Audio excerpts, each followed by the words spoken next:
This year in our English class, we have read another novel, The Other Side of Truth. The Other Side of Truth is a young adult novel about Nigerian political refugees written by Beverly Naidu.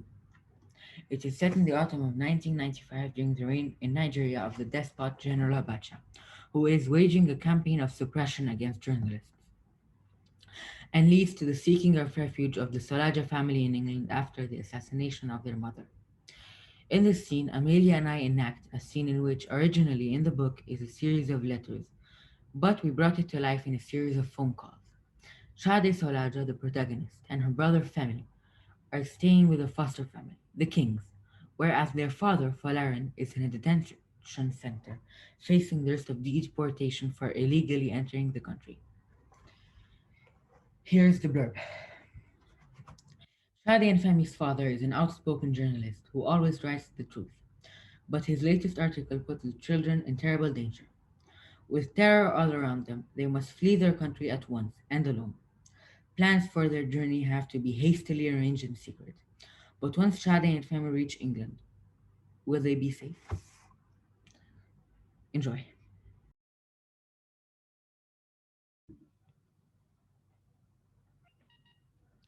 Hello, you have reached the king's house. How may I help you? Shadi, it feels so nice hearing your voice again. How are you? How is Femi? Papa?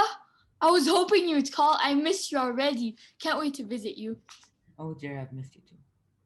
I'm doing great, and so is Femi. Ever since you've reached England, he's been acting better, although he won't talk to me that much. How are you? I'm getting better. Mr. Nathan came today. He seemed nice, just like your uncle Tunde. He's also hopeful that the government will let me out of prison when they realize we're one big happy family. He's going to ask them to treat the matter extremely urgently, which is extremely good. After that, he will help me apply for political asylum so we can stay here longer. Great news! Have you made any friends yet? They're in prison. Yes, I have made friends with a teacher from Somalia, and I'm learning a lot from him. He says asylum applications are hard and we shall have to be extremely patient. And Zoka, who comes from Bosnia, he's nice. It'll be so much easier when we're together and we can help each other. Have you heard anything from Uncle Dale? Have you spoken to him? I'm curious to see what has happened to him. No, sadly, I haven't yet, but as soon as I am free, I shall also begin the search for him. His disappearance troubles me greatly. Right. So, what have you been doing in your cell? Isn't it boring? Uh, yes, it is, but I have been occupying myself in the past few days. I am drafting a letter to the Union of Journalists about the current situation in Nigeria. They all know about Ken Saro-Wiwa, but there are many others. I hope they will support my application for asylum. Great idea. I hope they do. I have got to go. Would you like me to pass anything for anybody on the outside?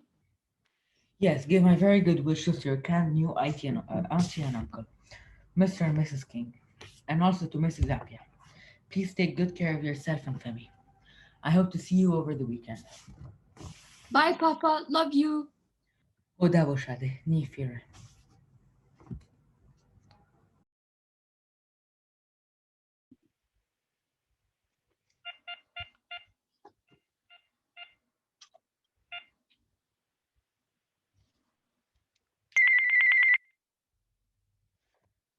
Hello? Who is this? Papa, I cannot believe they have said no. Mr. Nathan rang Mama Pia and she had came to tell us. Why won't they believe us, Papa? Why? I will just be crying. It is better for me to be like Femi, like a little stone. What?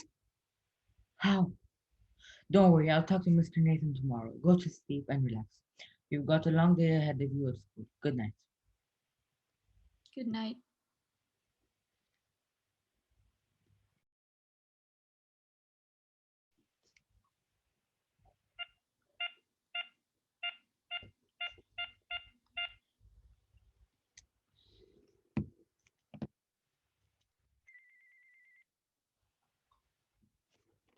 Hello?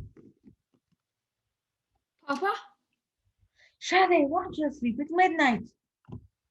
Papa, I can't hide this from you any longer. I can't sleep until I tell you.